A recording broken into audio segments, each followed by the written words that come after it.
Right, okay. Assalamualaikum and very good afternoon, everyone.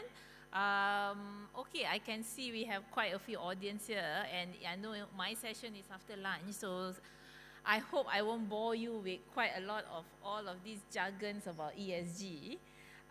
To give a bit of background information, my name is Farhana.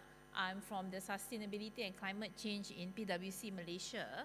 And in case all of you think that I've been doing this for the whole of my career, my background is actually on accounting. I am an accountant, and because of there's a lot of focus in terms of ESG and how a lot of these data would need to be reported moving forward, I'm in a way retrain myself, to look into how we can actually embed sustainability and ESG as part of our operation in business, because the belief is that this should not be something that you done on an ad hoc basis.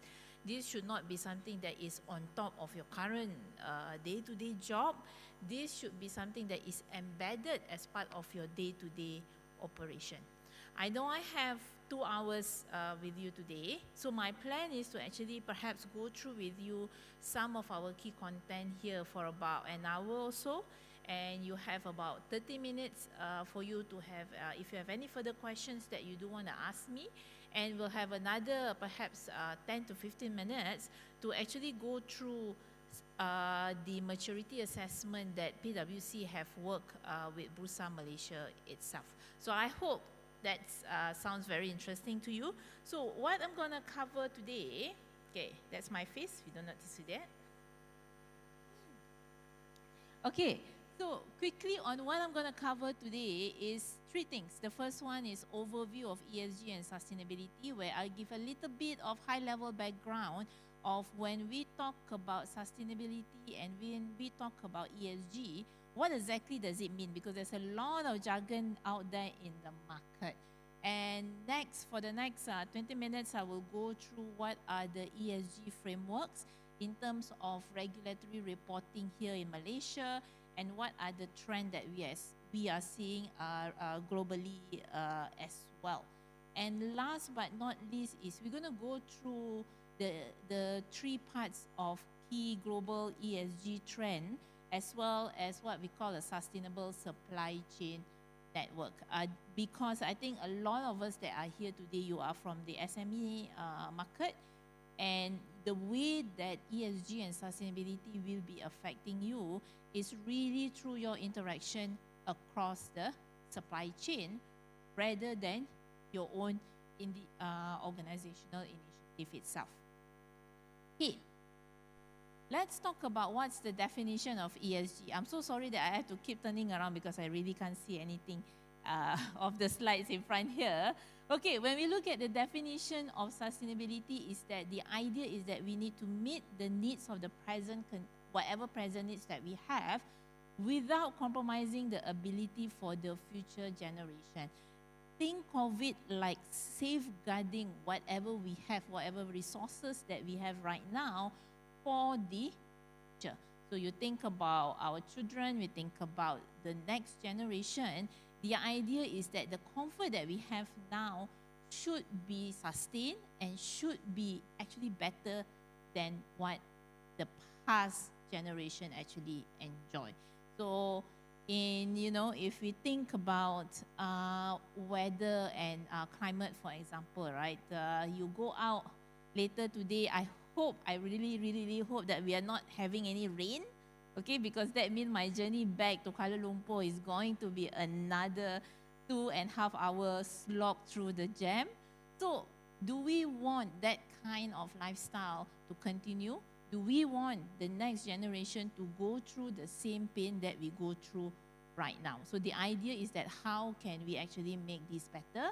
And later in the slide, what I'm going to go through is that it's not something that we can solve alone.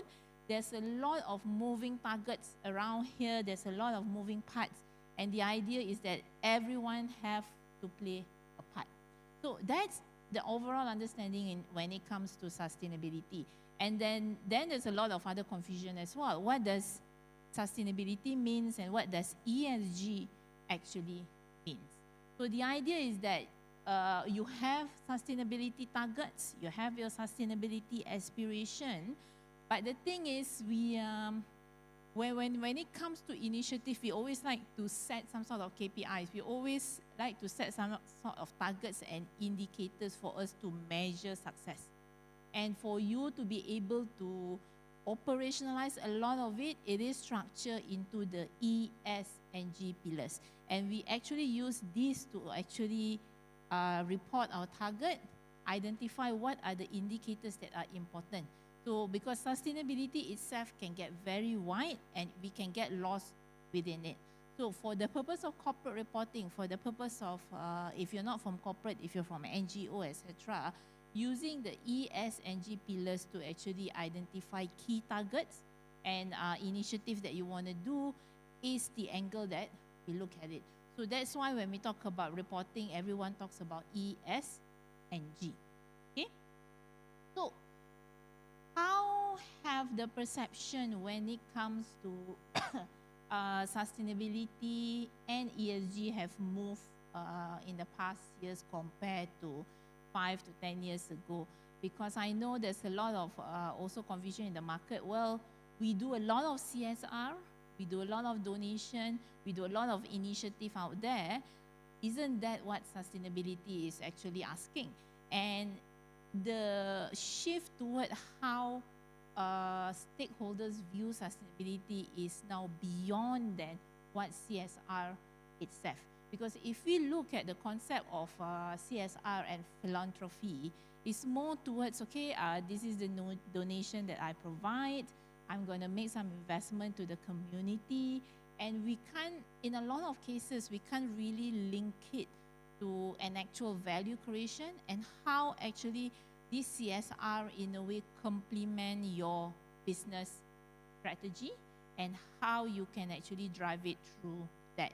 So when we talk about sustainability, we are not only talking about the donation that you do or the tree planting that you are doing or the activities that you do when it comes to, you know, you give donation to children's houses, for example.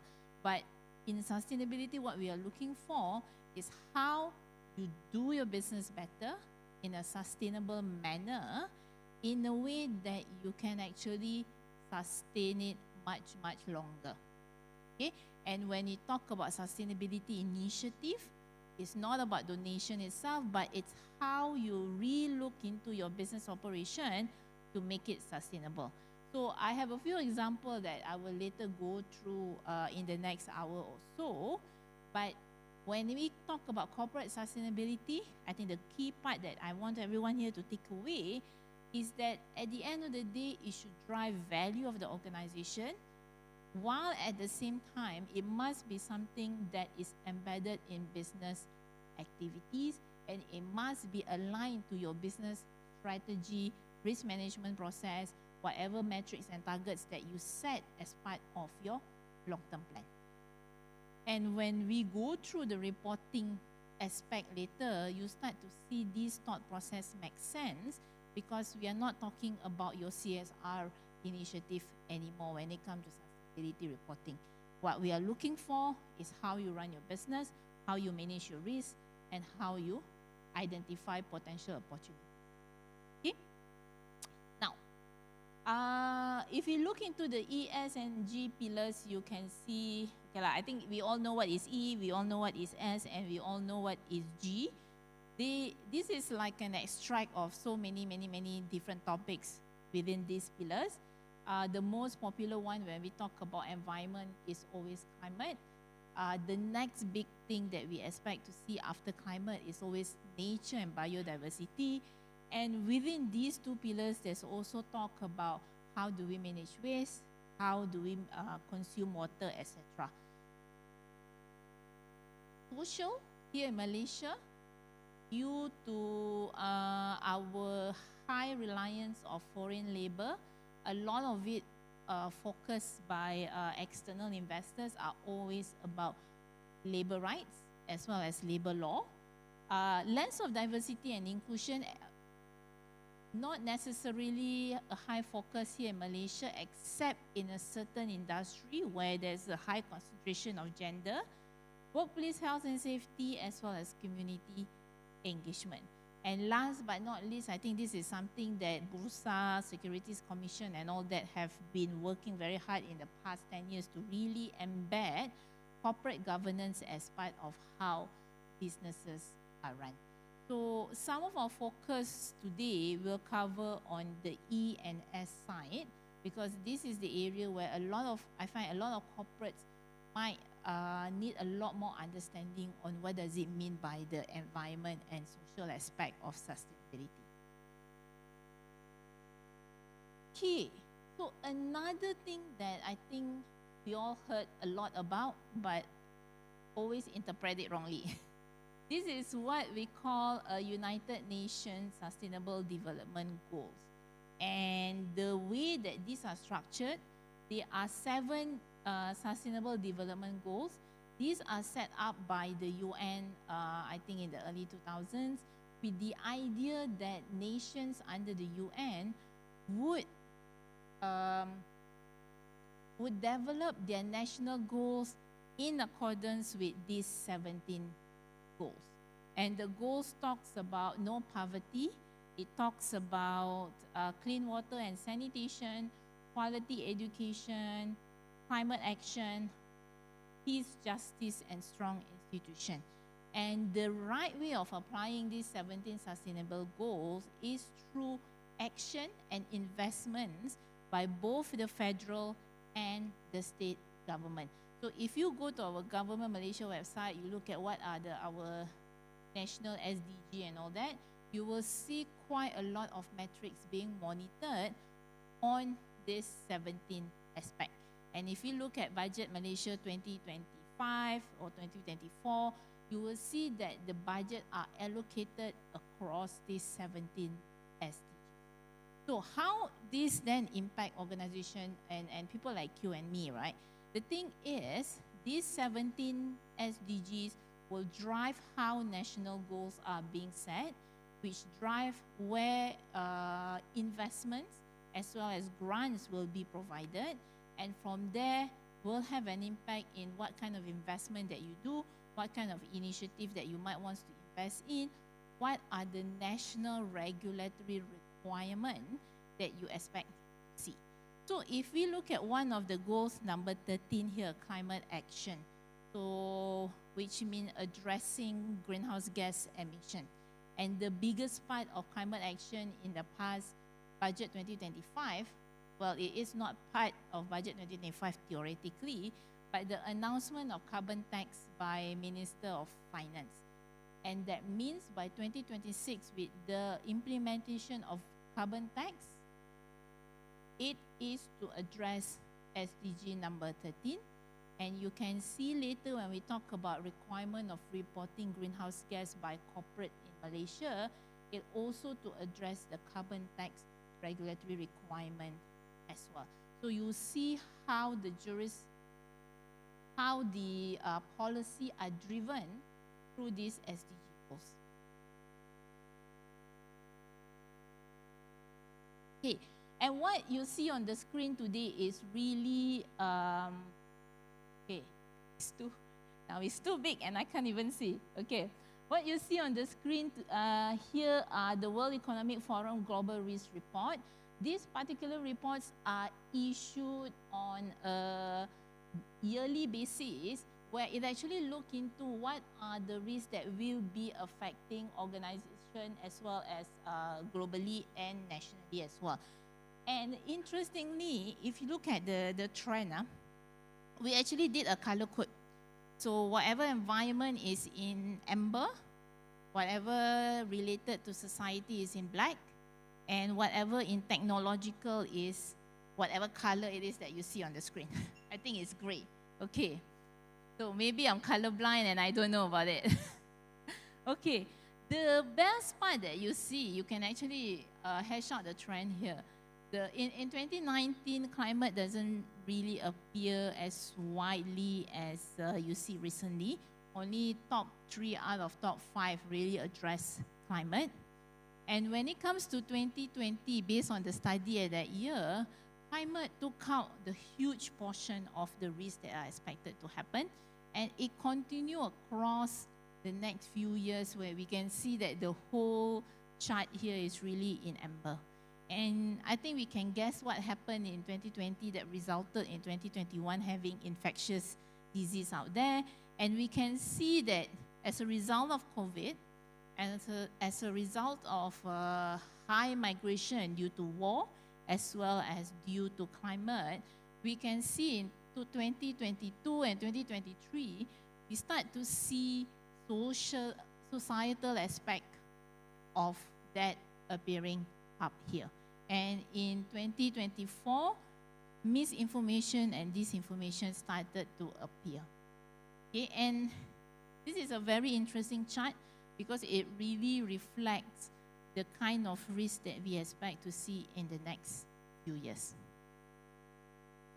Okay, so if we perhaps double click down and see what is happening in Malaysia, I think we know what's happened earlier this week with the flood in our East Coast region towards the north of Malaysia. And I read somewhere that it's one of the worst floods in the past decades. And are we not surprised? Because weather has been erratic. There's a lot of floods happening more and more often. And we expect that this particular weather to continue across next year. And interestingly, the last time I had a chat with one of my clients that deals with water, next year is expected to be a dry year. I mean, we are expecting drought next year. So we know that these are coming, and this will be impacting our nation and our neighbor as well. Okay. Another thing that might be relevant is that there are some key findings in the IPCC report. I won't go in depth on it, but the critical part is that based on the Paris Agreement, we want to look into limiting increase in temperature by up to 1.5 degrees Celsius. But based on latest research, we are expecting it to be beyond than 1.5.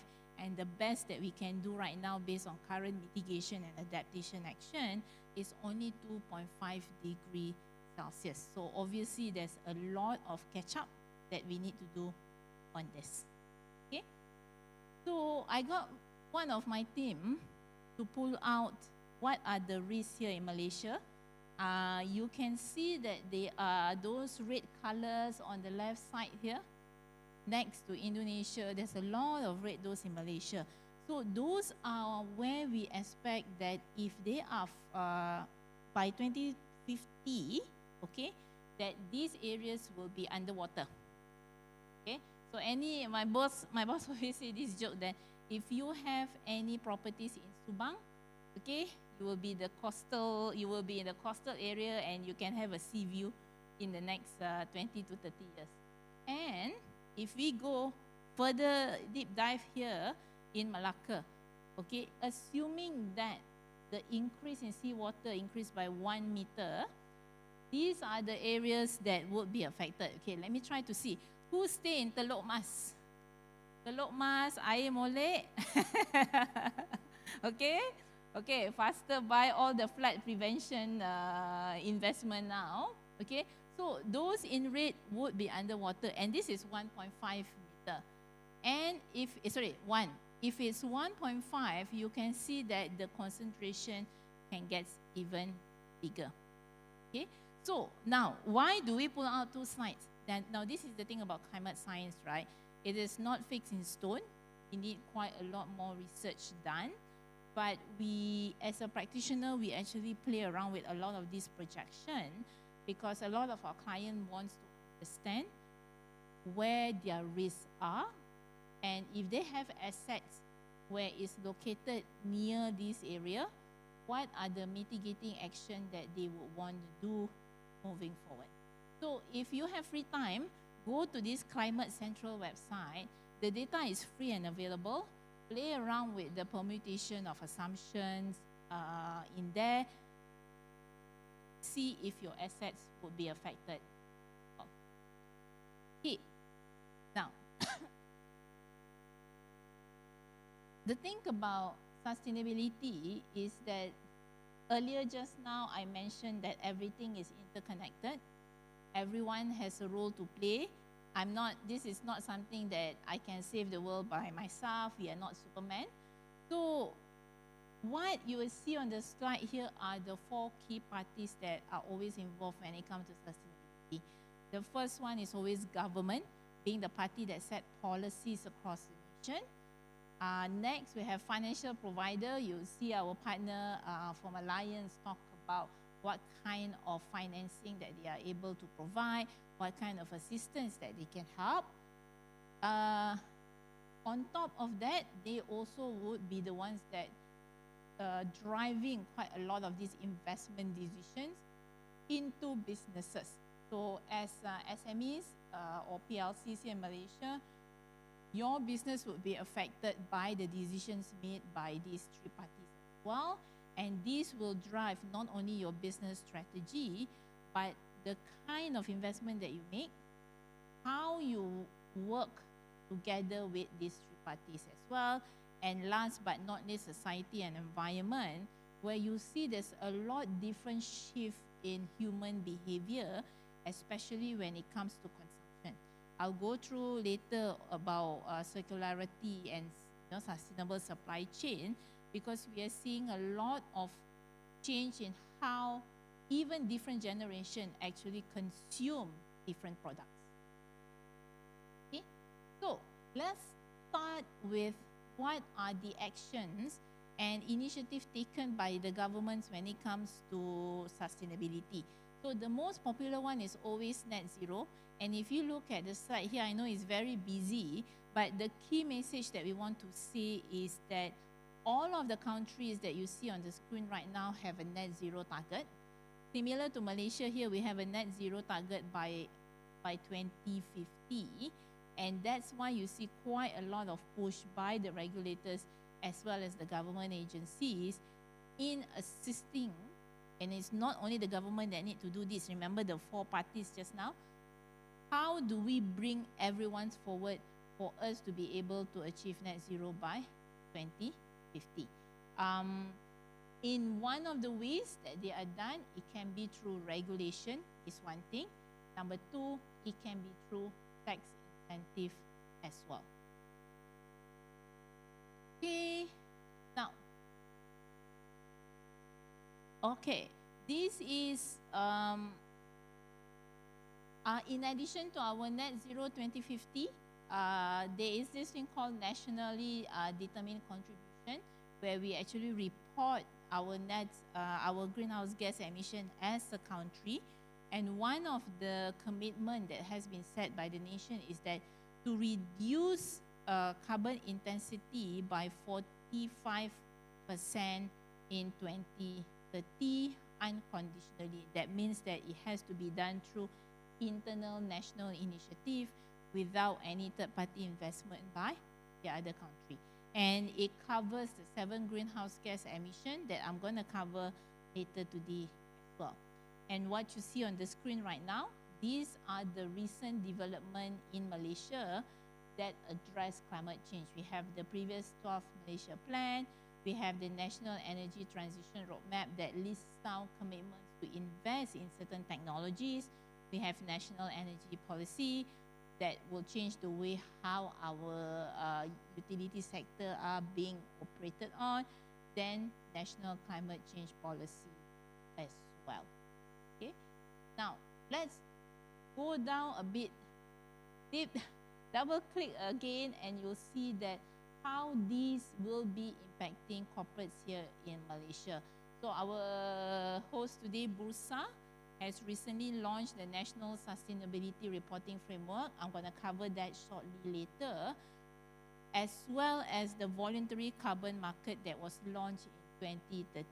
So if any of you are keen to invest in carbon markets, as well as have any carbon reduction program, this will be an area where you can actually have, could trade your credits up there. Another things that you start to see is Bursa Malaysia, sorry, not Bursa Malaysia, Bank Negara has started to require climate scenario analysis to the banks. And if any of you are trying to take loan nowadays, they are starting to ask questions about what are your sustainability initiative. Have you started to compute your greenhouse gas emission? This because for every single cent that they loan to you or invest in you, effectively becomes their Scope 3 emission. So that means this would drive the behavior of the bank to actually provide funding to companies that actually would help reduce their emission. And how this is really practiced, interestingly, is that they are offering a more attractive rate, interest rate, to more of these projects that would have a reduction in terms of emission. Okay. Okay.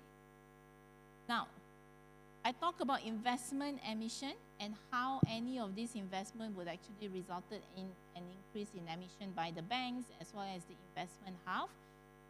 You can see on the screen that some of the biggest investors here in Malaysia, Khazanah Corp, PNB, F, have set their net zero target, have had their sustainability investment framework, and the idea of that, like for example, ETF, they want their investments to be ESG ready by a certain date, I can't remember, and they are expecting to work with their investee companies to actually reduce the greenhouse gas emission for this. Okay, so if the idea is that if we are expecting to expand through investment through these investment houses, we need to be ready to get our reporting in order, because the expected information that you need to provide are no longer just about your financials, but also how you will address your sustainability initiative as well. Okay, I hope you can still hear me. Okay, now, so that goes through, we've gone through investors, we've gone through finance providers. Now I'm going to go through in terms of society. What are the big shifts in consumer behavior that we have expected to see? I don't have to read whatever on the slide. I think the easiest thing that I can easily observe in my career is that the younger generation tend to buy more sustainable product. I just have a chat with my staff and they were telling me that, oh, they spend the weekend thrifting. And when I was young, I don't spend the weekend thrifting. There's a lot of thrift market out there over the weekend, right? There's a lot of boot sale. There's a lot of more sustainable market out there. So that means there are a lot of demands not to buy new product, but focus on a more sustainable and, interestingly, locally sourced product. So this is actually, I always find this not a risk per se, but this is actually an opportunity for us here in Malaysia. So if our consumers are mature enough to buy local, and if we can demonstrate that these are locally sustainably sourced product, it's actually an opportunity for you even as an SME. Okay? Then last but not least, this is in terms of businesses.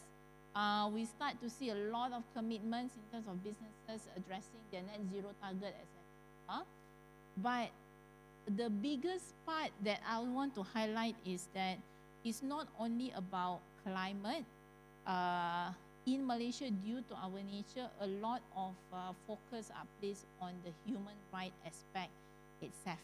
We are seeing instances where some of our customers are not able to supply their products to a certain market because they don't have any certification that these are sustainably sourced, for example.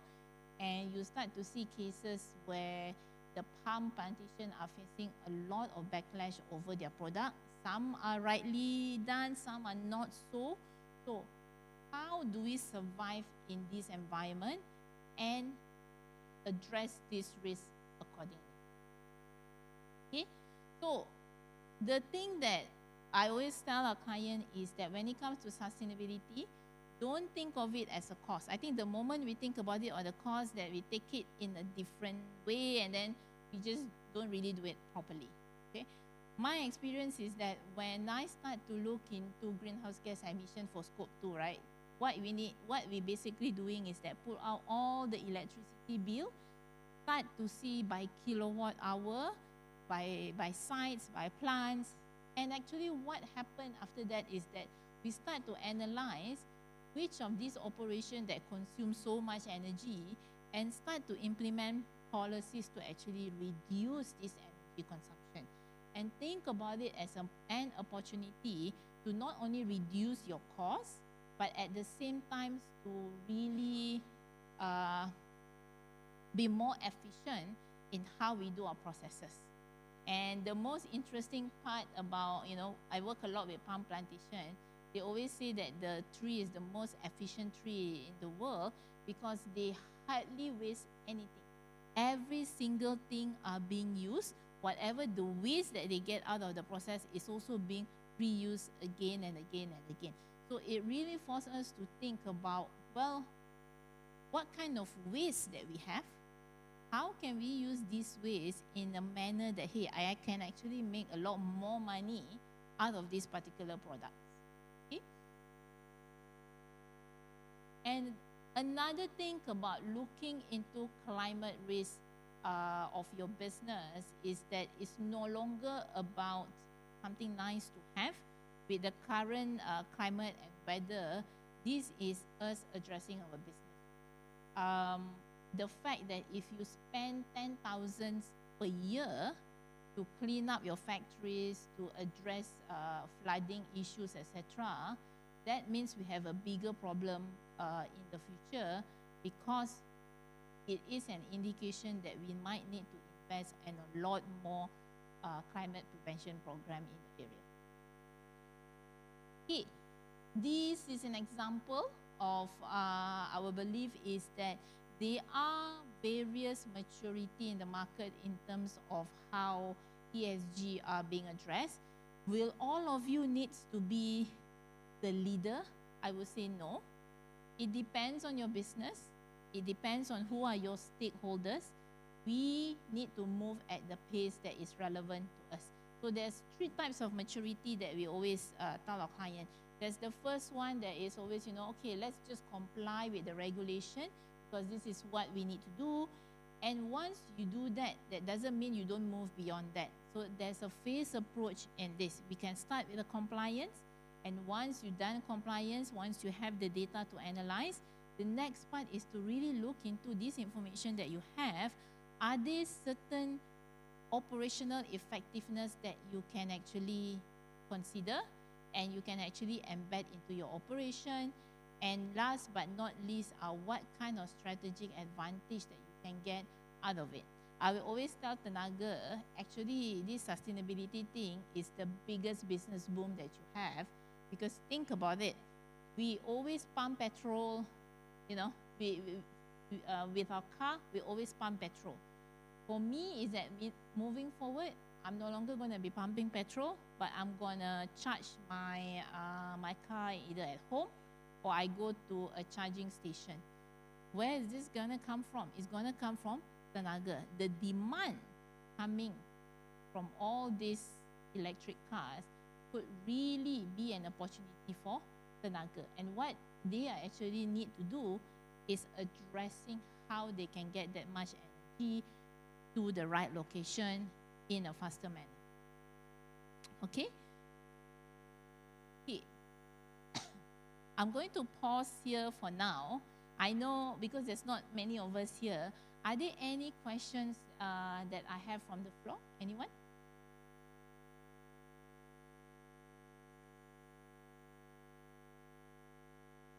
Okay.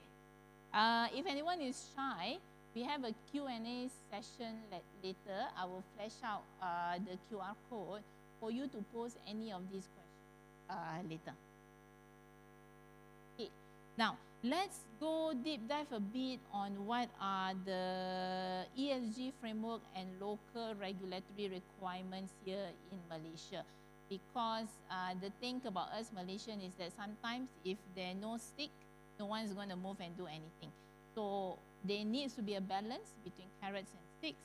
So this is the stakes that our regulators are pushing towards the big players in the market to implement. Okay, I'm going to start a little bit on sustainability reporting. I know it's dry, but bear with me a little bit. I know that in the market there's so much noises over sustainability framework lah, ESG metrics, ESG rating, rankings, and all that, right? But the key focus here in Malaysia when it comes to sustainability reporting is always the National Sustainability Reporting Framework. Think like as an owner of a company, every year you have to issue a financial statement. That financial statements will have to be audited and filed to SSM, correct? Moving forward, the idea is that not only you will issue a financial statement, but you will also issue a sustainability report with that financial statement. And when you submit your financial statement together with sustainability report to SSM or maybe another entity's equivalent to SSM depending on the decision that MOF will make. So the idea is that there will be two kinds of reporting being issued by organization, sustainability report as well as financial report. Okay, now what are the reporting framework that we will need to use then? There's so many up here. So what the frameworks that being adopted globally in a lot of regions will be the IFRS Sustainability Disclosure Framework. So when we issue financial statement, it's under MFRS, Malaysian Financial Reporting Standards, there's MPERS and all that. So another framework that has been issued by a similar body is the IFRS Sustainability Framework. And the big shift is that in the past, all this reporting are driven by the sustainability team because it is a sustainability framework. But the recent standard is actually sustainability related financial framework. So that means a lot of it will link back to your financial information, and a lot of these data will not only requiring you to report operational KPIs and indicators, but the thing that they are asking for are the impact to financial. Okay, so some of the companies here have been using GRI, our most popular framework. It can work with IFRS, but IFRS itself is a standalone framework. Okay, so in the screen, these are the 4 big developments when it comes to sustainability reporting. The first one is Bursa's Enhanced Sustainability Reporting Requirement. This was live, I think, about 2 years ago. What it actually requires listed companies is to report like 23 indicators within the framework. And these indicators covers things like waste management. That means how many waste you have, what are your greenhouse gas emission number, how many people have died in your operation. Okay, now that I say it that way, how many injuries happen within the organization, etc. So it's a really quantifiable indicators that Bursa expect ACE market issuers as well as main market listed companies to actually report on. Okay, so that was the whatever we currently have right now. Okay, next one is the IFRS Sustainability Disclosure Standard that I mentioned, that it really focus on financial impact of sustainability.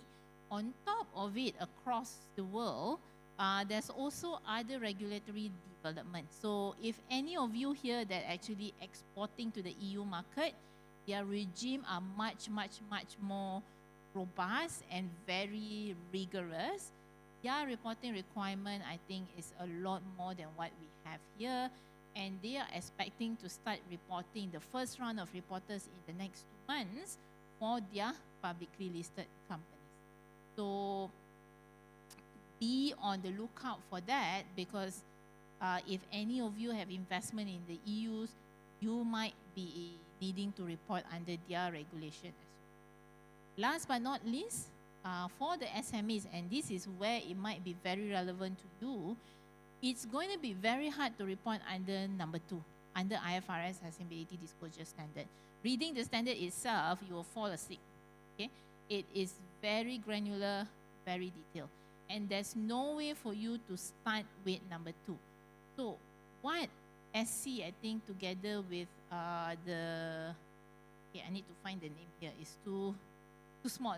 Okay, they have issued this thing called Simplified ESG Disclosure Guide.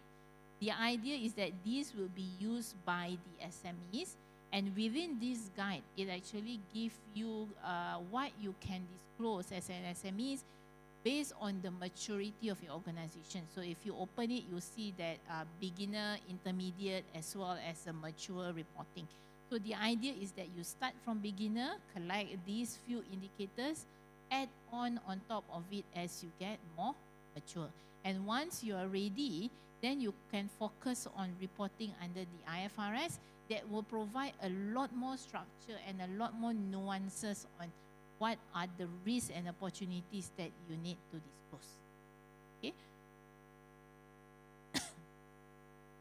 Okay, now let's talk about timing for NSRF, because while you might not be reporting under this framework, but it might have an impact to your supply chain, to your customers as well, and they might be pushing some of these data, information, and requirement from you as well.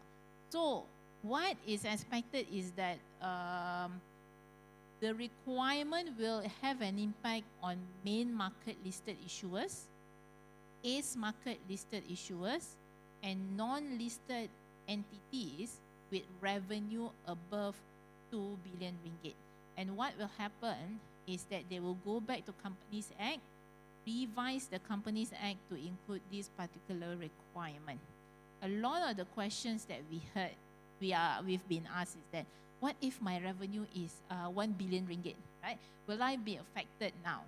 I will say no, but I'm not surprised maybe 5, 10 years from now, as and when the reporting get mature, the grouping will get wider and wider.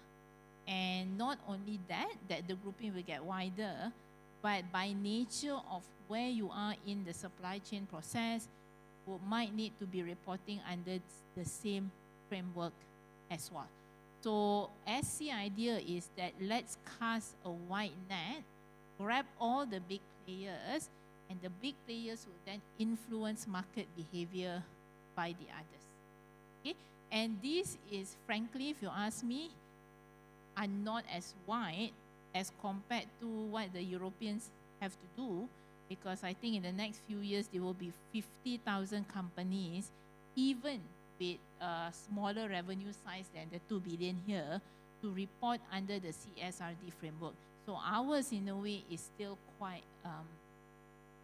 light, I would say. Okay?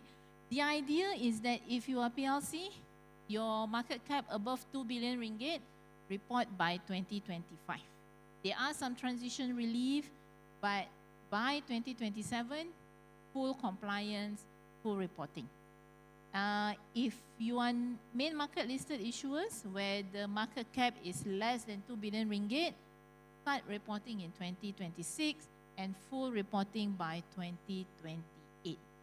Those in the ACE market and those with non-listed revenue and non-listed companies, but your revenue is above 2 billion ringgit, you start reporting in 2027. You did get an additional year to transition with full reporting by 2030. Now, ACE market has never prepared any sustainability report, kan? This will be the first year that you not only have to prepare a sustainability statement, but you have to prepare it in accordance with the IFRS standards. And I think I'm not so concerned a lot about the main market because they have been preparing their sustainability report. It should be prepared by now. Those in the ACE market that have yet to prepare anything, this will be the biggest learning curve that they will experience. And if there are any of your organization that have aspiration to be listed in the main market or the ACE market, depending on when you actually go for listing, this particular requirement will be highly relevant. You might need to work backwards on when you need to start collecting this information to be able to report this. Okay. So, for example, if you are non-listed entities, but your main investors, your holding co is under Group 1, Group 2, and Group 3, you would be caught as well by nature of you being a subsidiary of that entity. So I have a few clients that the holding group is Group 1, the subgroup also listed is Group 2. They have no choice but to report it much earlier because the Group 1 holding company required the information much earlier. Okay. Now, those are the requirements on reporting. It's easy still. It can still follow. The interesting part in this process is that SC also put in a recommendation for assurance. And this is something new because we currently don't have any assurance requirement when it comes to sustainability report. We do have a requirement to just disclose whether you do it or not, but there's no requirement for you to do it. But recent requirement, as he said, please, this is the timeline that they expect.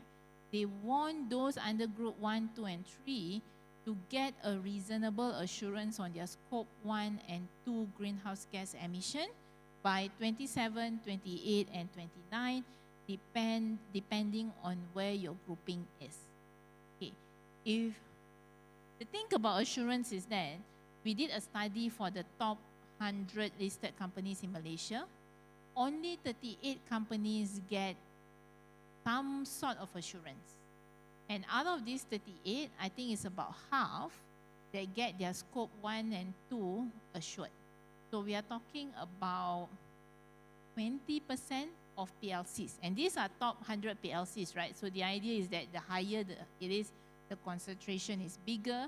So in the market, we are expecting like maybe for PLCs, it's only 20% that have gone through some sort of limited assurance. And the thing about limited assurance is that it's effectively a review. Very high level assurance process. We give a negative opinion. We just say nothing has come to our attention that the number could be misstated, and that's it. But what reasonable assurance asking is that it's like an audit. You've gone through a financial audit, your auditor asks so many questions. Does this number reconcile? We need to send bank confirmation. We need to look into your system. We need to interview so and so and so within the organization. So with that level of assurance, not only number one, if you are not ready, it can be very costly. And if you're not ready and you can't address it with, with money to fix it, you'll be in a position where you are stuck with a reasonable assurance opinion, and it's a qualified opinion. And that's not a good look that we want to show to the market. So the idea is that we are now going around to a lot of PLCs and a lot of our clients. I know it's still 2027. We need to start going through this process now to get your greenhouse gas numbers ready. At least go through a review process, work out all these soft areas that could result in a qualified opinion. Okay, let me go back here. Now, another thing that I want to point out is under NSRF is that they make it clear again and again and again that Scope 3 greenhouse gas emission is a must. So if the PLC purchase anything from someone in the room here, that will fall under the Scope 3 greenhouse gas emission. So this is where the area that you will be affected if you supply a lot to PLCs. They will want to know if you are supplying this particular product, what's the greenhouse gas emission that is expected? If you're using these services, are you able to provide it in a manner that is much more efficient compared to the other suppliers? Okay, what I'm showing on the screen here is really an overview of what the IFRS Sustainability Disclosure Standard is. There's only two standards out there. One is what we call a general requirement, and the key things that it requires is for organization to disclose what are the sustainability risks and opportunities for the organization. Okay, and what does it mean by risks and opportunities? Later, I'm going to go through the key trend, etc. Those key trends, basically, we need to start thinking, how would that be impacting your organization? And what are the risks and opportunities arising from this key trend? And if it's so material to the organization, what's the impact to your financials? So basically, in a nutshell, that's what the standard wants you to actually do. Okay? Okay, I'm gonna find, okay. Now, this is the Simplified ESG Disclosure Guide that I mentioned just now.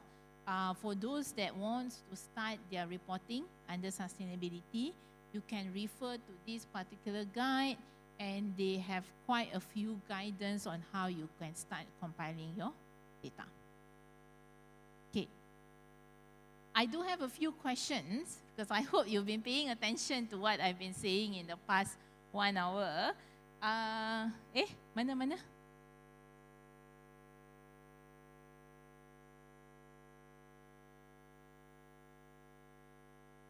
Okay. So get into this Menti page. You can scan the QR code or use the code 59218053. I think there's 2 questions. Oh, there's 1 question that we want to hear from you, and let's see if we have enough participants paying attention here in this room. Okay, before that, I'm going to go get a glass of water.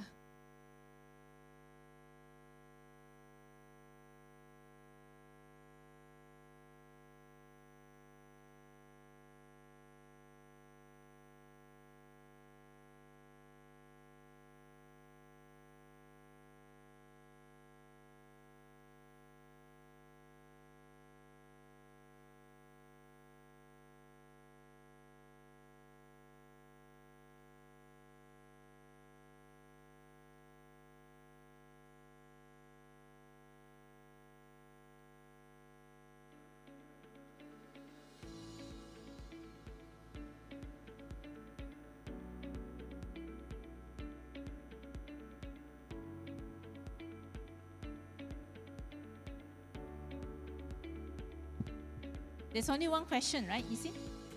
Okay. 1 question saja. No need spend so much time. Okay. Let's see what's the... Can we go to the page?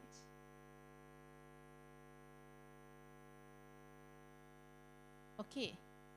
Yeah. So, what are some challenges faced by your company when it comes to sustainability and ESG? I think this is you can put in your answers that's relevant to you. Let me see how many people are here.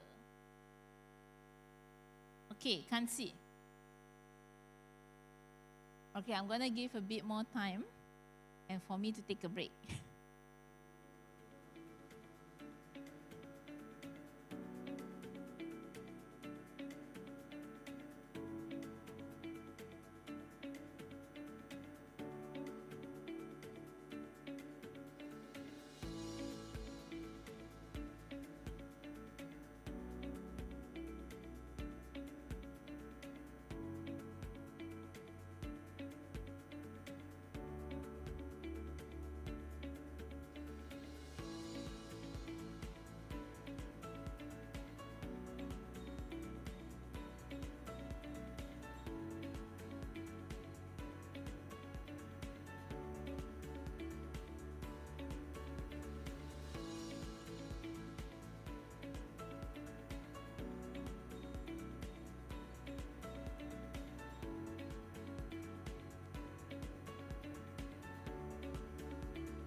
Okay, I'm back from intermission. Okay. Okay. Oh, the biggest one that never move is always cost. Okay. Okay, understand? Cost, compliance, reporting, data collection, knowledge. Okay, understand. Okay. In the next slide, as and when I go through the few key trends, I'll take note of data collection, cost, and I'll take note of the cost and knowledge. That's where we are you today. But I'm going to talk about a bit on data collection, knowledge, and reporting. Okay. I know it is a compliance exercise. And every time I talk to a lot of my clients, it is a very huge hurdle to pass. And I can tell you, because I work quite a lot with Bursa as well as SC in terms of this, we are working very hard. Actually, we've been working non-stop to be able to provide certain types of guidance to PLCs and the potential reporters on how they can actually report under these particular standards. So our neighbor in Singapore have come up with one illustrative disclosure under sustainability report, and I know Bursa is also working hard to actually come up with a Malaysianized template as well. So it gives reporters something to refer to when they are preparing for this. That's number one. Number two is that together with Bursa, we are now working a lot in upskilling PLCs as well as SMEs to actually to be able to address this. Like even here in PwC, we do have what we call a sustainability office as a service, where we have a reputation for being very expensive, right? I mean, I'm standing here, it's going to cost the firm, I think, about 5,000 ringgit itself due to time cost itself. But what we're trying to offer here is that let's trim down our deliverables. Let's see what we can offer to SMEs at a really, really stripped down version of our deliverables. Because I've been working with a few SMEs, I know you are not expecting 100-page report coming from me. That's not a value add to you. But what would you need is something like someone to be able to pick up the call and say, hey, I'm having this problem. How do I fix it in a quick manner? That kind of guidance that I think a lot of SMEs and a lot of non-listed entities would really appreciate. So on the next few years, I would say please be on the lookout to quite a lot of computation templates, guidance issued by the regulators to actually address quite a lot of these clients. Okay? And if any of you that would be affected with the potential carbon tax that are coming in, we are as clueless as you are in terms of how it is implemented. But the first thing that I will say to everyone that would be affected, number one is really go and get your greenhouse gas baselining in order first. Until we know what's your greenhouse gas emission, that's when we can start planning on how to reduce it. Because don't wait until how the mechanism is going to be done and all that. Because the mechanism is most likely will be how much carbon you emit times a certain rate. So right now, those affected, get your greenhouse gas baselining done first. Okay? Now, in terms of cost, I will go through later how we can start thinking it differently on how sustainability can actually help you in terms of reducing costs, perhaps, and be more attractive in the market as well. Yisin, perhaps we can move back to the slide. We got 80 responses, so I'm actually very happy with the responses that I received. Maybe a few of you put in more than 3 words. So many issues. Okay, let's put in everything. Okay, can I see the slide, please? Okay, thank you. Okay, next. Okay, there are 3 key ESG trends that I'm going to share with you. And I'm trying hard not to make it so technical because I'm somehow a very technical person. The next slide is, sorry. I'm the one that need to control this. Okay, So the three key aspect is really net zero. We heard a lot about net zero today, this morning, yesterday, and all that. And next part, we're going to talk about just transition, because I think that climate is climate, but a lot of our SMEs will have a problem in addressing just transition. And something that will be very relevant to you is in terms of sustainable supply chain, because of where you are placed in the market. Okay, so this is where I'm trying to address the knowledge gap about net zero. What does it mean? Okay, we hear a lot about greenhouse gas effect and what exactly does it happen and what exactly does it mean.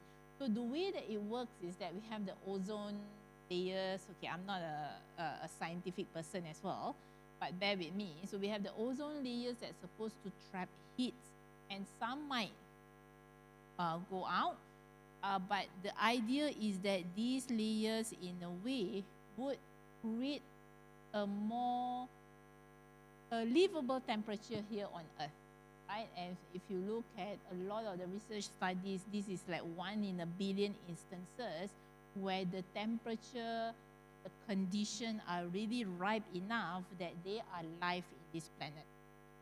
So it is a balance that we have been maintaining for hundreds, thousands of years. But what happened in the past years after the industrial age is that human activities has increased so much that we are emitting a lot more greenhouse gas than the carbon sink on Earth are able to absorb. So that means we were burning Earth. We are doing activities that are a lot more energy intensive. And what happened is that temperature gets higher and higher and higher.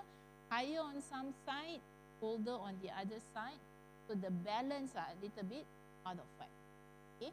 So this is what the scientists call a greenhouse gas effect. Now, the thing about greenhouse gas is, it's actually something that we can actually compute.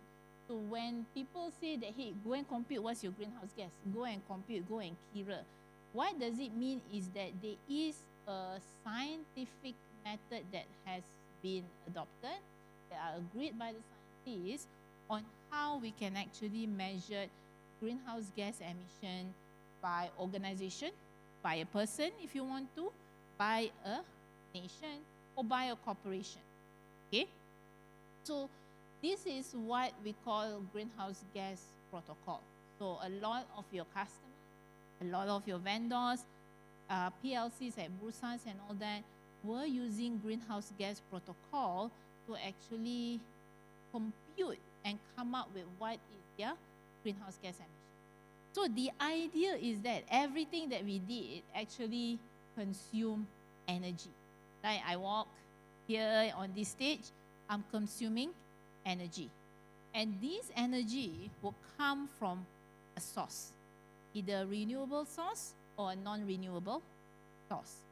So if today you come to this hotel, you drove, you use your car, that car has an engine that burns petroleum, and that car have an emission. You come in, go to the cafe, right? To the what was that? To eat just now, okay? There's a kitchen. That kitchen needs to cook, and they use gas. Also has some sort of an emission, okay?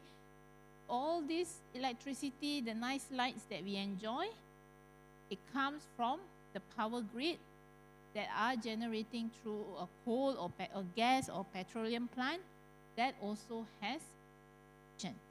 The idea of greenhouse gas reporting is that as an organization, we compute what are the emissions that we incurred throughout the period, because that is your climate performance for the period.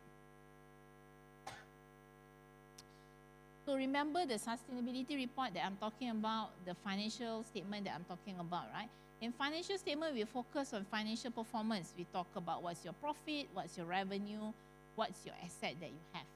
In sustainability report, we're going to talk about your sustainability performance, and in terms of climate, we're going to talk about what's greenhouse gas emission that your organization have been emitting. So that's the idea. So if you manage your operation in an effective manner, your emissions should be fairly low. Okay. So how do we account for greenhouse gas emission? When it comes to financial, we always talk about cost, revenue, profit. When it comes to greenhouse gas, there are these three types: Scope 1, Scope 2, and Scope 3. Scope 1 should be a direct emission coming from sources that you control. So if your own organization, your office building that you own, for example, and the electricity arising from it, oh, sorry, that is Scope 2. Sorry, if a corporation, you have a factory, and in the factory you have to burn some gas, you have to do some chemical activities, etc. So all those activities that's coming from your factories, any combustion, the moment you burn something, it will come from, that's what categorized as Scope 1 emission. Anything under your name that you control, Scope 1, direct emission, okay? This is a required disclosure under Bursa right now. Then number 2, Scope 2 indirect emission. It's in a way something that you still control, but this is all the energy that you purchase. Okay, in Malaysia, the only energy that we purchase tend to be from tenaga, electricity, right? But in the EU, some of the heating that you purchase will fall under Scope 2 as well. Okay, so Scope 1 energy that you incurred and you consume through your asset. Scope 2 is in a way energy that you purchase. Okay. Now, to get data from Scope 1 is in a way easy because it's asset that you own. You want to get the number of fuel that you consume because you use the cars or the lorry to ship your goods everywhere, for example. So in a way that you get your fuel data, you have a Shell card, for example, you have invoices coming from your supplier, you can get this data within your ERP system. In terms of Scope 2, you can get this data from your tenaga bill, right? Fairly easy. These data are available. So that's why Bursa said for the current Bursa requirement, go and collect data from Scope 1 and Scope 2. Okay. Now, the biggest challenge is what we call Scope 3 emission. Now, Scope 3 emission are emissions that occur within your supply chain.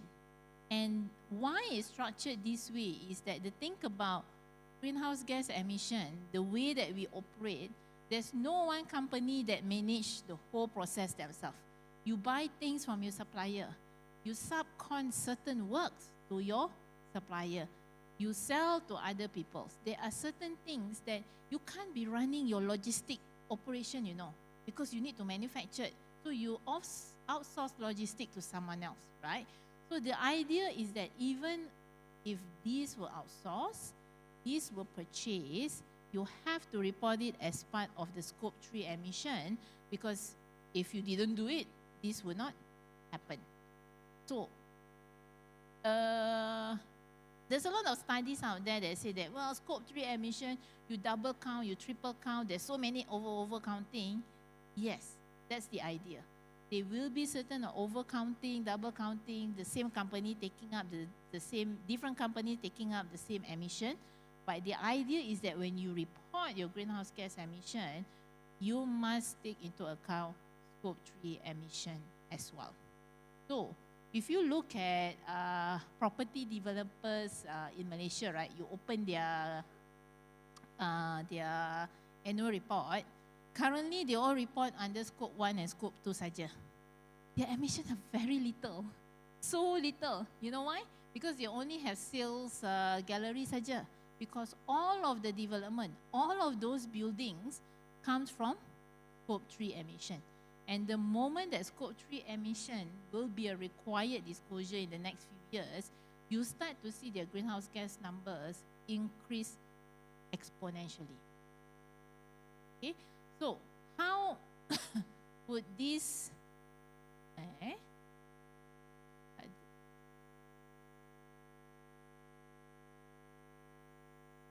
okay, so what will fall under your greenhouse gas emissions? So I asked one of my girls to go and study what are the most common industry here in Malacca, and what I get is semiconductor. Am I right? Okay, so let's link it to a semiconductor business, okay? So your Scope 1, assuming that you own your plant, and even if the factory is a lease factory, it's considered something that you control. So you still have to book it in even if it's under lease arrangement. So we have to go and understand the lease arrangement. So whatever that happens in your plant, you have a genset, you have some chemical activities that release certain gases, that will fall under your Scope 1 emission. Okay? You have your own car. You give your CEO free cars. Okay? So there's a driver that drive him around. You cover all the fuel and all that. Those cars, those fuels, under your name, Scope 1 emission. Okay? You have some logistics, some lorries within your operation, right? Because you need to get the raw materials and send out all your goods. If these are done in-house, those lorries owned by you, Scope 1 emission.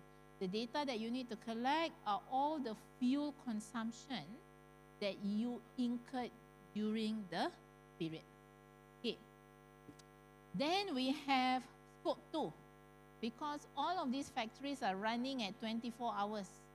Am I right? You want to maximize it. 3 shifts, 24 hours all the way, especially when there's a big order coming in. So those electricities that you purchase come from tenaga, there is an emission side there. So take what are the kilowatt hours, understand what the energy mix in Malaysia, and the thing is tenaga and the Energy Commission actually publish this information, so you know what is the emission factor, and times it, and then you can get a carbon number. Okay, now challenges will come when we look into a supply chain. What you see on the screen here, these are the sources of emission coming from your supply chain. So we have upstream activities, whatever it is that require getting raw materials to your factory. We have transportation, okay, the logistic companies you hire. We have business travel. So you send your CEO, CFO to go and negotiate. You send them on first class and business class rather than economy. The emission in business class is much, much bigger than economy, for example. The more you travel to Europe rather than negotiating virtually, those will fall under business travel as well. Employee commute is also another thing.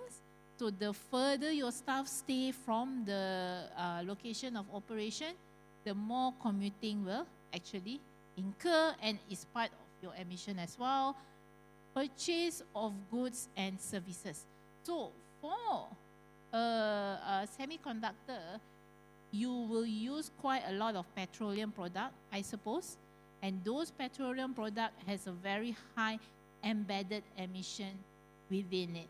So work with your supplier to understand for these particular industrial products, what are the embedded emission within it.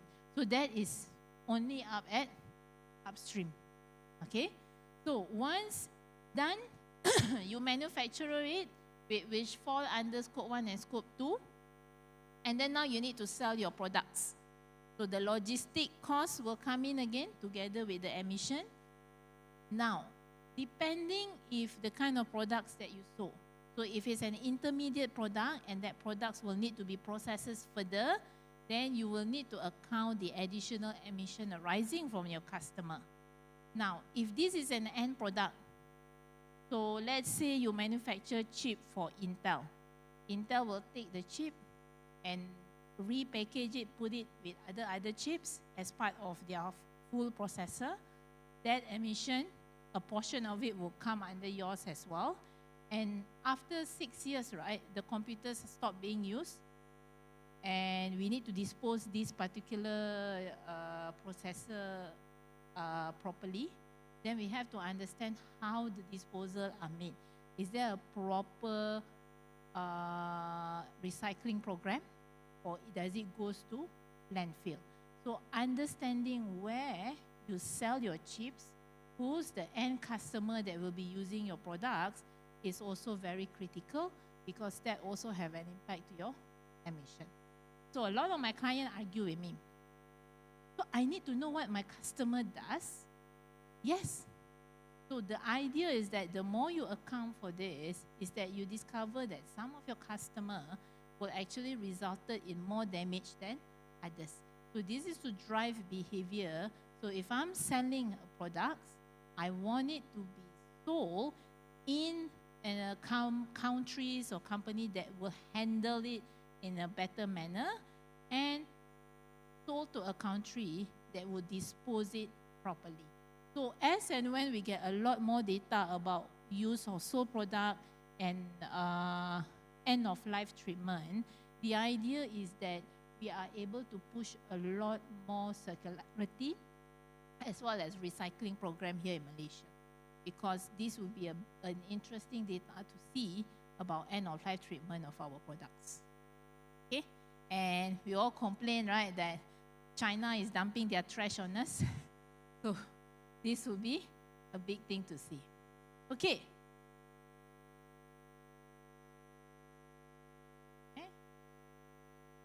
Okay, now, the idea is that once we are very well aware what's in our greenhouse gas emission, the next step is really to set a target of where the organization needs to go. There's no hard and fast rule. I can't teach you scientific methods to it, but what I can tell you, there are two types of targets that are usually being set. The first one is carbon neutrality, and the second one is net zero. So if you look at this, carbon neutrality means you address scope 1 and scope 2. Whatever within your control, you settle that first, that's carbon neutrality.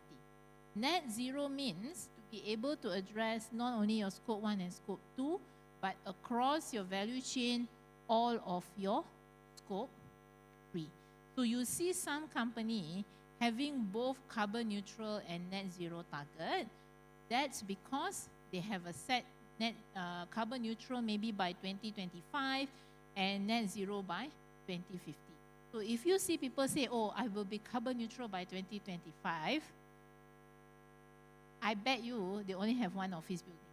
It's very easy to do, okay? PwC in a way is already, okay, I can't say we are not carbon neutral yet, okay? So it's very easy thing to do to get carbon neutral. Just make sure you have sufficient solar, make sure that you manage your energy consumption. You can actually manage it. The difficult part is how to get to net zero. Okay. Now your lenders, even Alliance Bank, I think do have a net zero target. And for them, their net zero, remember when we look into the supply chain, I forgot to mention just now, there is this thing called investment. So that means every single ringgit that they spend on you, they need to look for it, understand what's the emission arising from that investment. So I have quite a few clients that are doing big project with the state. And one of the commitment that they made is that this particular project will be within this particular greenhouse gas emission number. And once it's completed, it's actually carbon neutral. And for them to be able to justify it, they are starting to compute what's their greenhouse gas. They are getting their data sorted as well. And they are able to make the commitment because they are saying that their bankers will be supporting them throughout the project with a more favorable interest rate. So look at it this way. If the banks needs to account your emission under their scope 3, they have every single incentive to actually entice you to be more efficient in terms of greenhouse gas emission.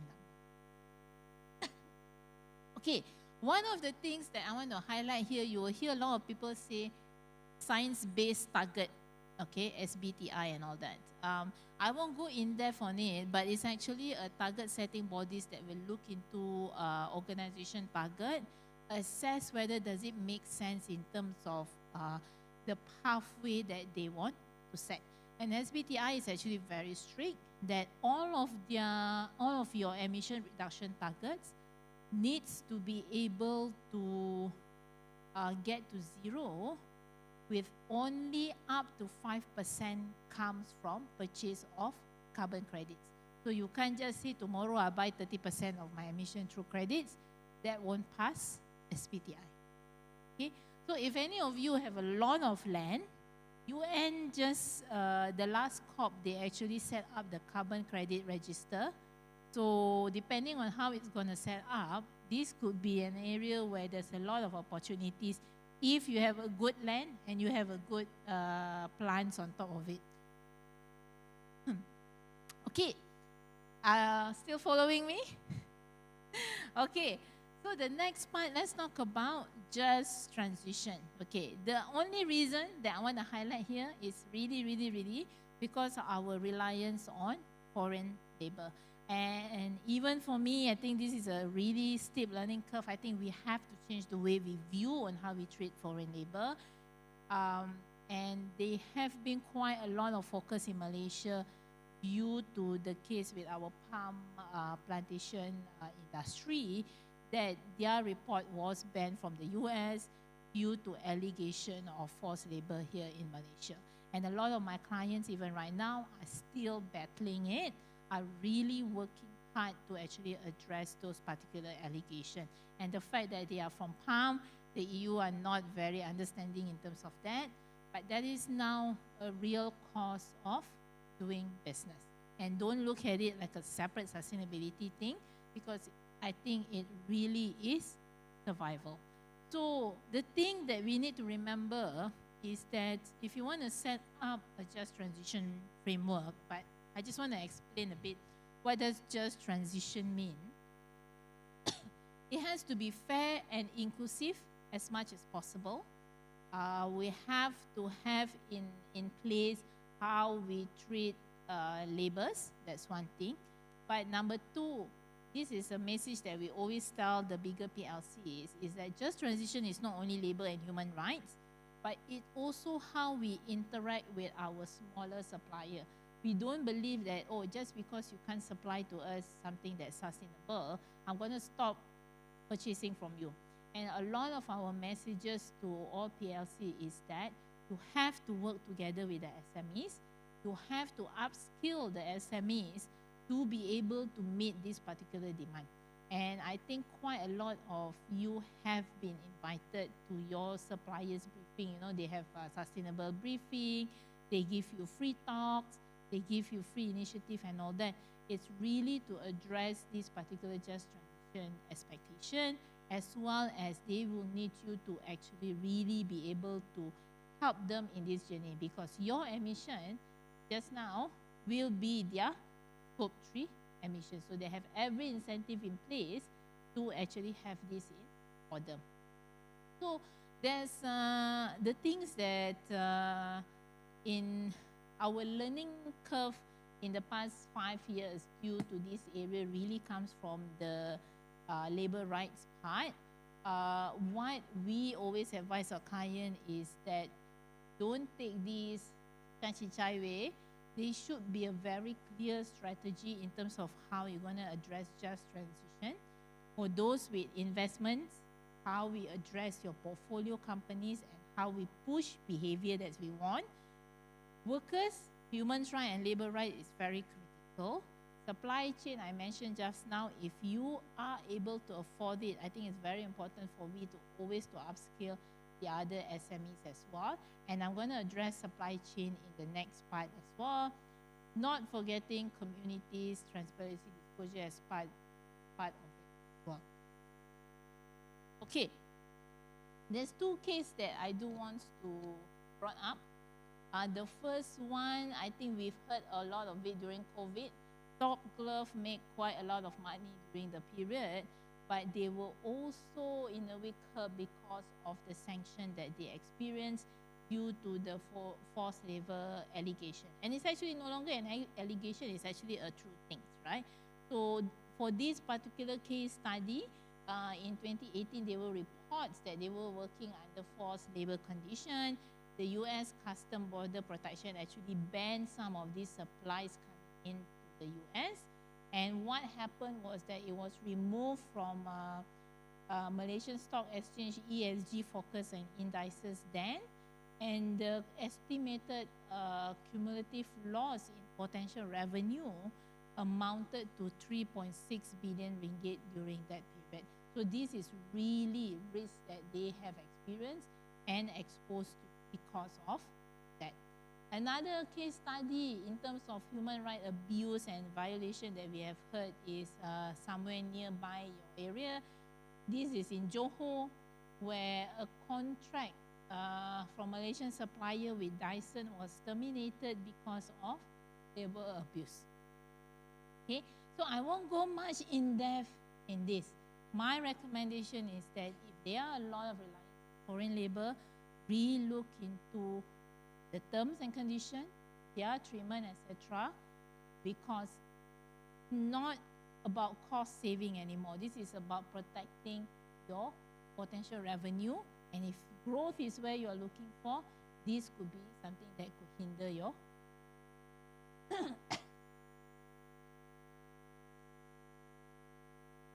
okay. Last but not least, in terms of the key ESG topics, is really on sustainable supply chain. Now, I have heard about the carbon tax that will be announced in 2026. That has been announced, that will come in 2026. Give me 2 minutes.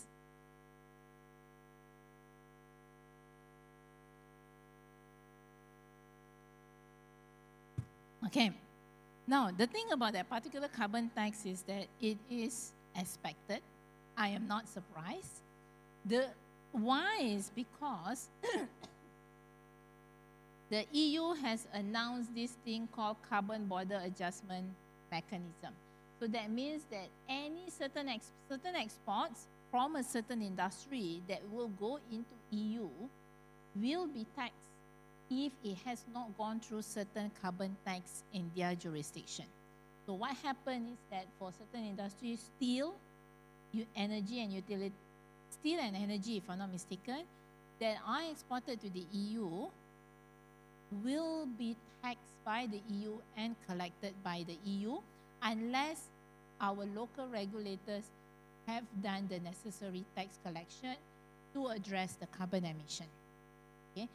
The moment I saw that ruling by the EU, I already know by certain dates, Malaysia will impose a carbon tax. Because why must we pay EU additional 3 billion ringgit coming from our pocket when we can collect the same tax here in Malaysia and use it for our own development purpose?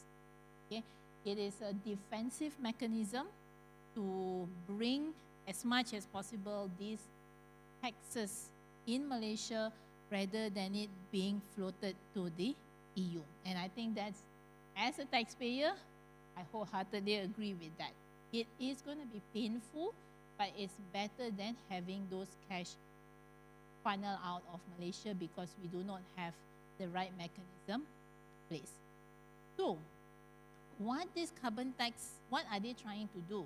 Is they basically wants to create a level playing field because there are certain benefits and costs arising from carbon that were not imputed in our taxes. And that means, okay, what sustainable supply chain is trying to do is manage these costs as well as expenses and ensure that we are not going to hit by this. So these are externalities that we are trying to manage. So what kind of positive or negative externalities that we expect? Green financing is one, I mentioned just now. That's the positive part. The negative part will be carbon emission, labor abuse, and corruption.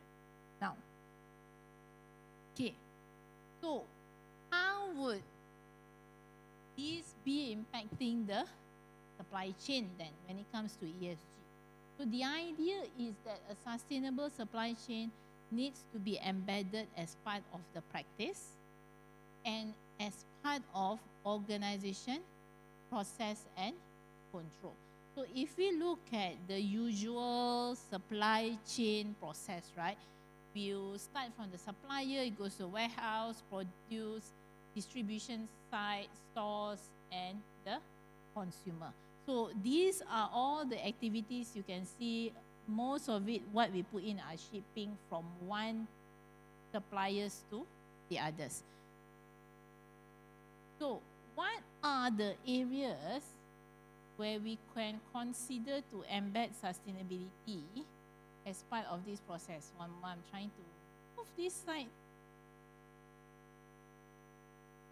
Okay, it's not moving.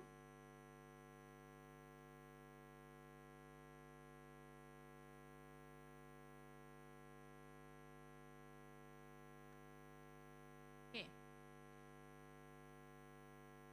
So the idea is that in sustainable supply chain, we would have assessed sustainability consideration from the supplier itself.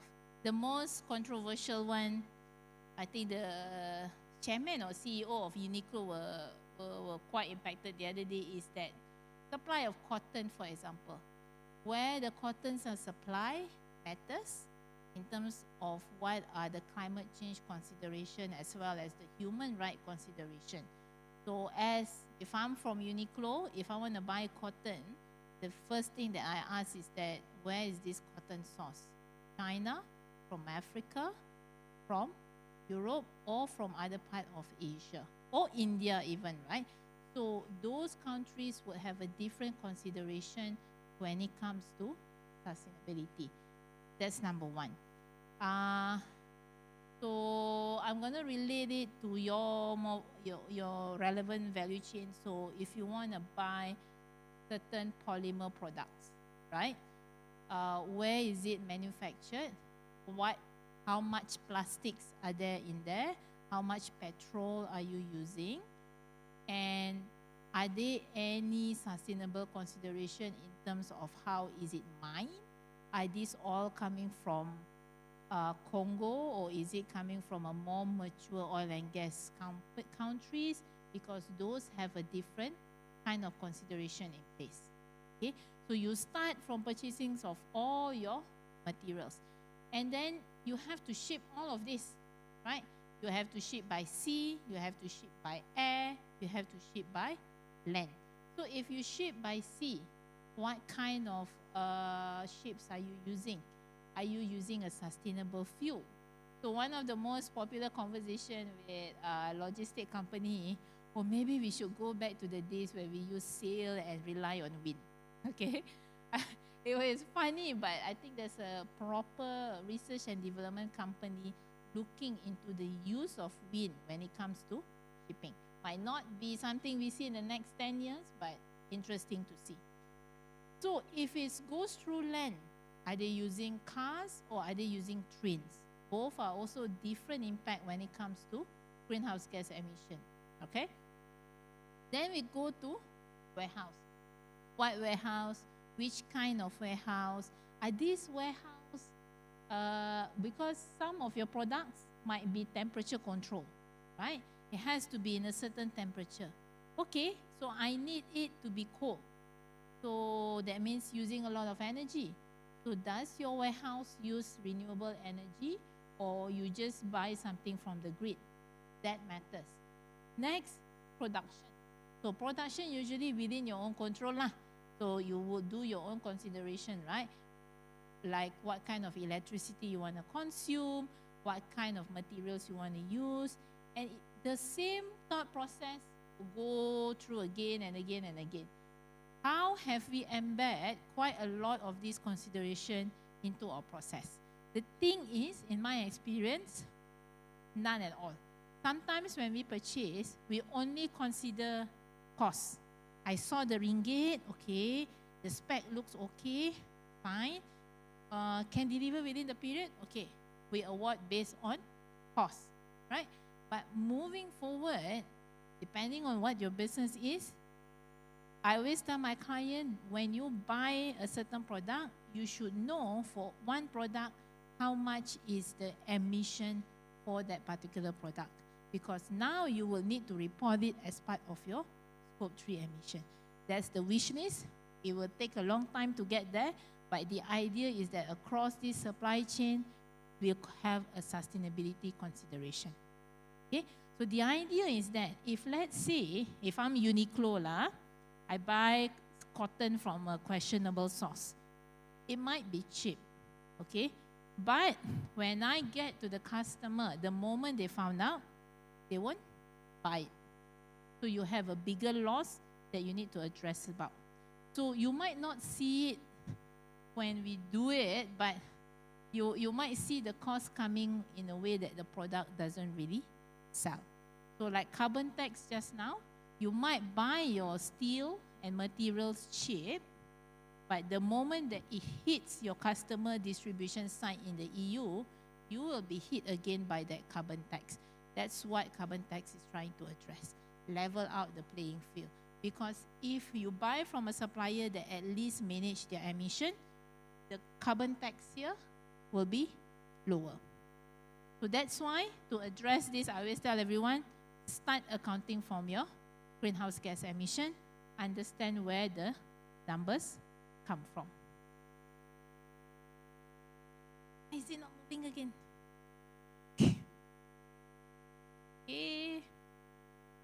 Okay, so there's a few enablers that we can consider. The first one is really evolving consumer expectation. We see a lot of it in the fashion industry, although I think fast fashion is still there, but I can sense that it becomes less and less relevant out there. We can see it in the way that regulation are pushed, especially with carbon tax in certain industry. And in certain industry, we can see that there are a lot more take-up of labor. And I think it is, a take-up of automation in the processes to manage the reliance of foreign labor here in Malaysia. It might be costly, but I think if we are able to work out all the other compliance costs that you might need to address in the future, it might be something that can be an opportunity. And with 5G, actually, I've been talking to quite a lot of companies that when we try to understand what's the impact of emission to a particular product, having a traceability of all these products across the supply chain might be interesting to see how we can rely on 5G for this. Okay, so let's do a bit of testing. I think this is the last part of my presentation. I want to test your knowledge on what you have retained in the past 1.5 hours. Okay, do go to the Menti and test this particular question. How many questions we have? Okay, 5 questions. I promise you it's not a difficult question. Huh? Sorry?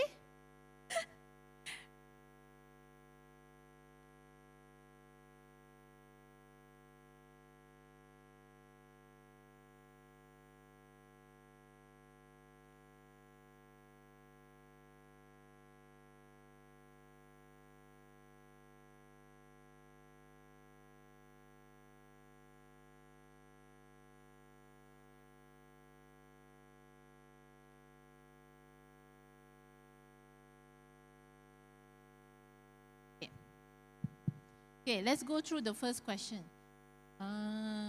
Which sustainability pillar does the ESG topic workplace health and safety comes from? Okay, most of you answer that it is under social.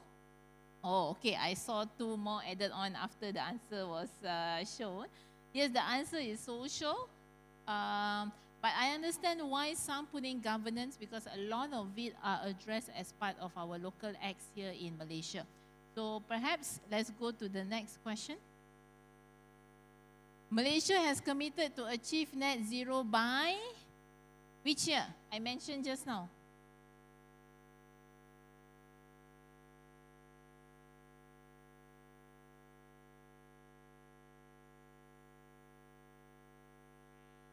Okay, how many we have here in this room? Okay, let's achieve 40. Is it 40? Okay, I don't think we can get 40. Okay, let's get 20 at least. Okay. The answer is 2050. Okay, we have quite a lot of corporate wants to achieve carbon neutral by 2030, but a lot of companies follow Malaysia 2050. I know China was 2060, but even our neighbors are all focusing on 2050. Okay, let's go to the next question. Who has a role to play in driving sustainability? Okay, this, I hope everyone got this right.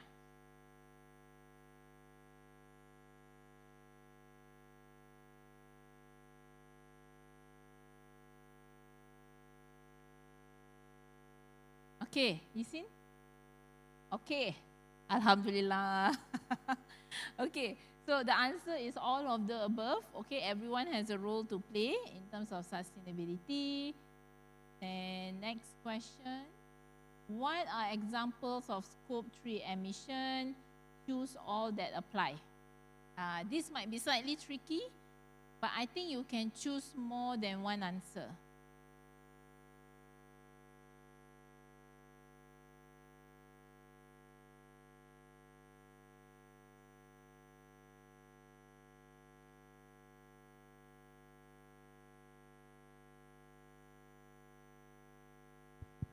Okay, the answer is employee commute and business travel falls part of scope 3 emission, and these two in particular is required disclosure under Bursa main market and ACE market listing requirement right now.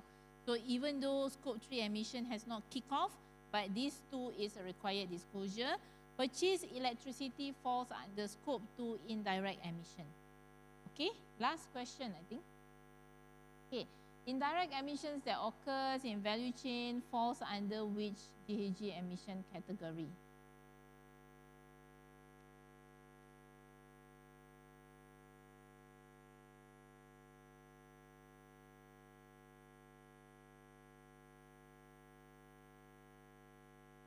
I saw someone change their mind. That we can see the movement. Okay, Yisin, perhaps we can show the answer. Yep, indirect emission tends to fall under scope 2 and scope 3, with scope 2 really focus on the energy that we purchase. Okay? Okay. Now, the next part is, do we have the Q&A part in here? Okay, I'm going to go through quickly.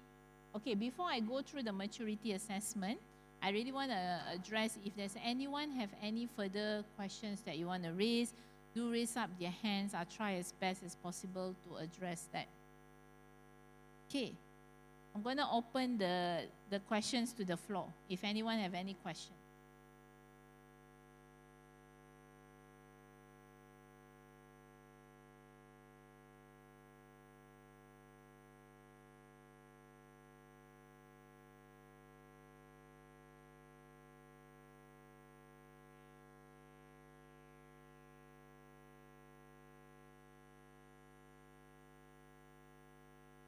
Okay, so Madam's question is that the currently Companies Act 2016 does not have any requirement to submit a financial statement together with sustainability report. What I want to highlight is that with the new National Sustainability Reporting Framework, SC has made a commitment that even non-listed companies will need to start preparing sustainability report if your revenue is above 2 billion ringgit, right?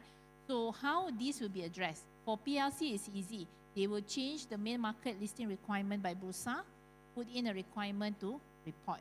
For the non-listed, they have made a commitment to update Companies Act 2016 to include this particular requirement in the Companies Act.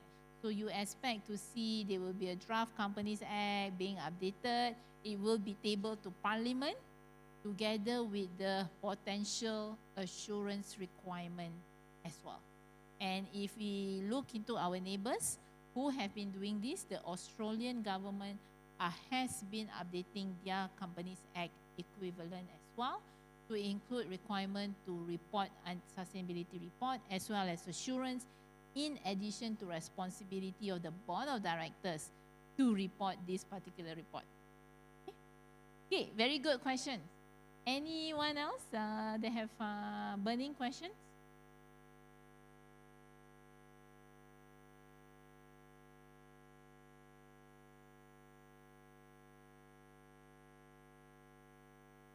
For non-listed companies, is there any suitable or recommended framework for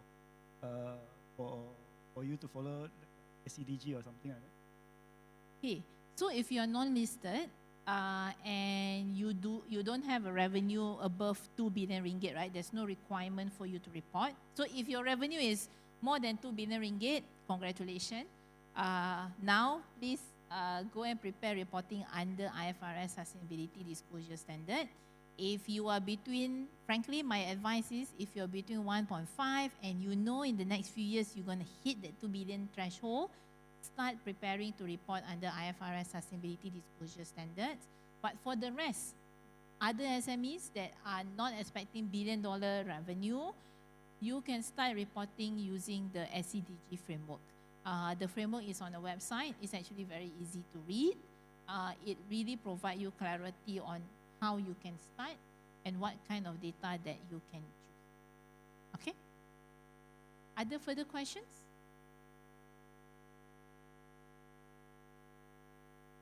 Oh, okay. Work from home is measured under which scope? Work from home are not considered as part of the organization greenhouse gas emission. But when you go and compute your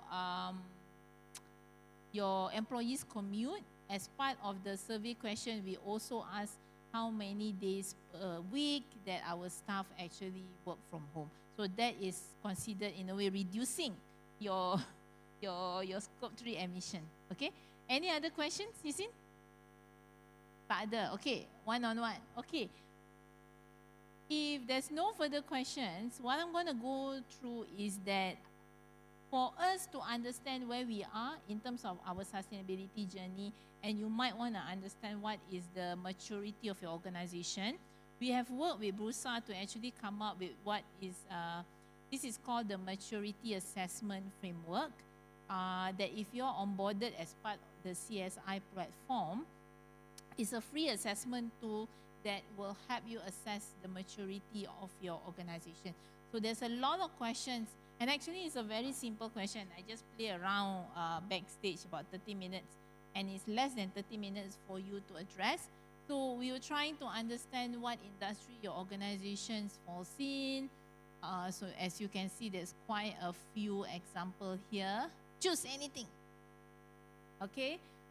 Based on your maturity, we are one of the things considered is that how many employees you have. So this is really to give a bit of background of what's the size of your organization. Okay. So then next, let's look into the other preliminary question. If we can speed this up a bit. Okay, which state? Okay, the profile of the persons that filling up this particular survey, try to be as senior as possible because it's really talking about strategy of the organization, which department, and this question is really to understand overall generic knowledge of ESG. Let's say yes. Whether you have assessed how ESG principles would have an impact to your organization. Okay. So if you look at the right side here, the question really cover about what's your organization is all about.